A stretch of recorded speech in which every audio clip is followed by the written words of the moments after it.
कथा कोई भी विद्वान कह रहा हो, बस वो ब्राह्मण होना चाहिए, वो महात्मा होना चाहिए। आजकल समाज विकृत हो गया, बुरा ना मानना, कोई भी कथा कहता है। भागवत ने अधिकार कथा कहने के दो ही लोगों को केवल दिया है, या तो वो ब्राह्मण हो, दूसरा या तो महात्मा हो। अब कह रहे हैं तो कह रहे हैं, अब वो उनका विषय है, दूसरी बुरे मानने की विषय नहीं है। कथा कहने का अधिकार पुरुषों को है, स्त्रियों को नहीं है। अब वो बात अलग है कि स्त्रियों की कथा में भीड़ ज्यादा होती है और सब किशोरी जी बन करके किशोरी किशोरी नाम लिख करके सब टीवी में फेमस हो रहे हैं। कोई कुछ कोई किशोरी, कोई कुछ किशोरी, कोई किशोरी, चल रही है कथा। कथा कहने का अधिकार ब्राह्मण विप्र को या महात्मा को, वो भी जो विप्र त्रिकाल संध्या करे, भगवान का भजन करे, वो कथा कहे। और फिर कथा यदि हो रही है तो कथा सुननी चाहिए। कथा का तो किसी भी प्रकार का अपमान तो करना ही नहीं चाहिए। और मैं कथा के आरंभ में भी बोल रहा था, अभी भी बोल रहा हूं, कथा कहने वाला वक्ता होता है और कथा सुनने वाला श्रोता होता है। लेकिन वक्ता को मंच प्रदान करना और श्रोता को आसन प्रदान करने वाला जो व्यवस्थापक होता है, वो इन सब में सबसे श्रेष्ठ और पुण्य को प्राप्त करने वाला होता है। इसलिए वो सभी धन्य हैं। आप सब करावल नगर वासी तो देखो धन्य ही हैं, लेकिन इस कथा के अनुष्ठान में जो व्यवस्था प्रदान कर रहे हैं, चाहे वो विजय दीप पब्लिक स्कूल के प्रांगण पर कथा हो रही है, उनका भी सहयोग ही है। लोगों ने दान दिया है, दे रहे हैं, उनका सहयोग है। और जिनका संकल्प कि भैया देखो कथा अब कथा आनी है, कथा होनी है, तो होगी कथा। तो ऐसे विचार और ऐसे संकल्प के साथ इस कथा का प्रादुर्भाव आपके यहाँ करावल नगर पर यदि हुआ है तो ये बड़े श्रेष्ठ कर्म की बात है। और जानते हो, आप भी इस पुण्य के भागी बन सकते हो। कैसे? कल से अकेले मत आना, कल से किसी को पकड़ के लाना, कहना चलो कथा में, और चलना ही चाहिए। जैसे मेला घूमने जाते हो, बाजार घूमने जाते हो, तो अकेले जाते हो क्या? और माताएं तो किसी ना किसी को ला ही सकती हैं, बस उनको मत लाना जो बीच में उठ के भाग जाए। देखो उससे दो समस्या है, एक तो हमको डिस्टर्ब होगा, और देखो प्रेम से किसी को जाना होगा तो आराम से वहीं प्रणाम करके पीछे गेट है, खिसक जाना, कौन जानता है कौन था।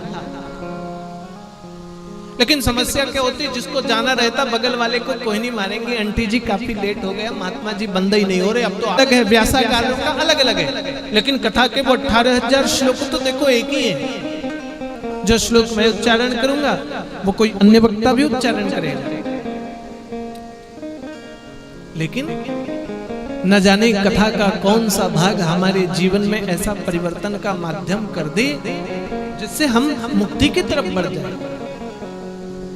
हमारे एक यजमान जी हैं, सेठ जी, काफी धनवान है, 3-4 फैक्ट्रियां चलती हैं उनकी, 2 राइस मिल है, तेल इत्यादि की फैक्ट्री है। वो यजमानला में मेरी एक कथा हुई थी, वहां किसी ने जबरदस्ती उसको वो लेकर आ गए,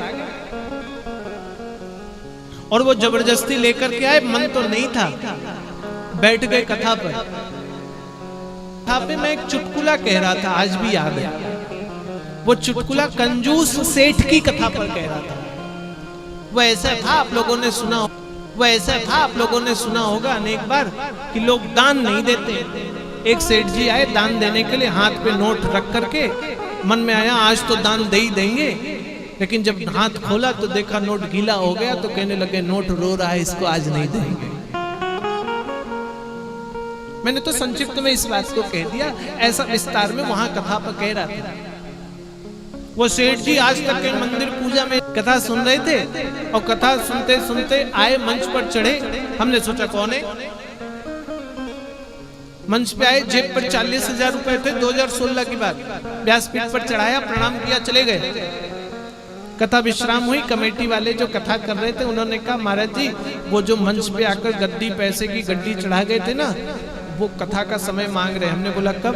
बोले इस कथा के बाद। हमने कहा ये कथा 3 दिन बची, इसके बाद इतनी जल्दी व्यवस्था? बोले नहीं, वो तो कह रहे कि भैया अब तो कथा ही सुननी है, अब बिना कथा सुने तो होगा ही नहीं।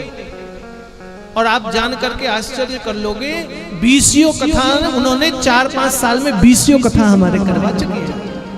20 कथा ऐसे हैं, जीवन में कभी कथा सुनी नहीं, लेकिन कथा का कौन सा अंश किसके जीवन में परिवर्तन ला दे। अकेले दम पर 20 कथा का अनुष्ठान अलग अलग जगह पर करते हैं, स्वयं करवाते हैं, स्वयं सुनते हैं और एक ही बात कहते हैं, स्वामी जी हमको मुक्ति मिलनी चाहिए। लेकिन हम एक ही बात कहते हैं, मुक्ति कथा श्रद्धा से श्रवण पर मिलती है। कथा श्रद्धा से हम सुनेंगे तो मुक्ति है, क्योंकि ये कथा श्रवण से मुक्ति प्रदान करती है।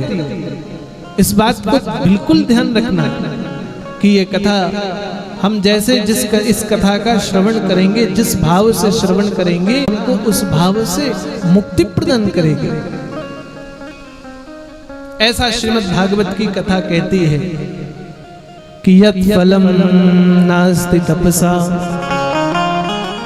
न योगेन समाधिना तत्फलम लभते सम्यक कलौ केशव कीर्तनम।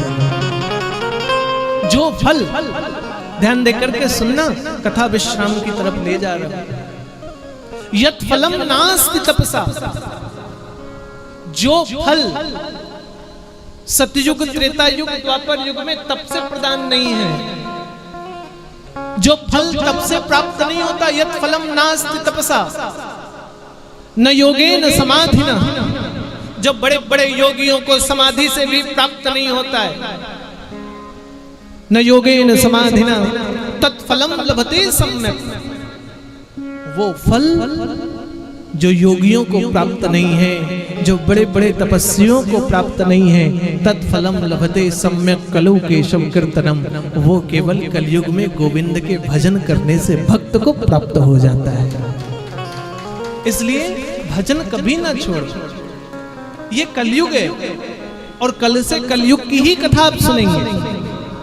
परीक्षित ने कलयुग को ही तो मारने का निश्चय किया, इसलिए एकमात्र साधन श्रवण कथा का और भजन। आज एक मंत्र लेकर जाओ और रोज इसी मंत्र का जाप। पहले तो यहाँ कथा का श्रवण, घर जाते जाते कथा का मनन चिंतन, और फिर उस कथा को अपने जीवन पर उतारने का संकल्प। ये परीक्षित का धर्म है, परीक्षित का कर्म है। ये परीक्षित है। आज चूंकि कथा का प्रथम दिवस था और प्रातः काल तो इतनी प्रचंड बरसात हुई, और बरसात देखो होना सुबह। बरसात तो कथा पर हो तो सुबह, और हमारी तो शायद ही कोई कथा ऐसी होती जिसमें बरसात नहीं होती।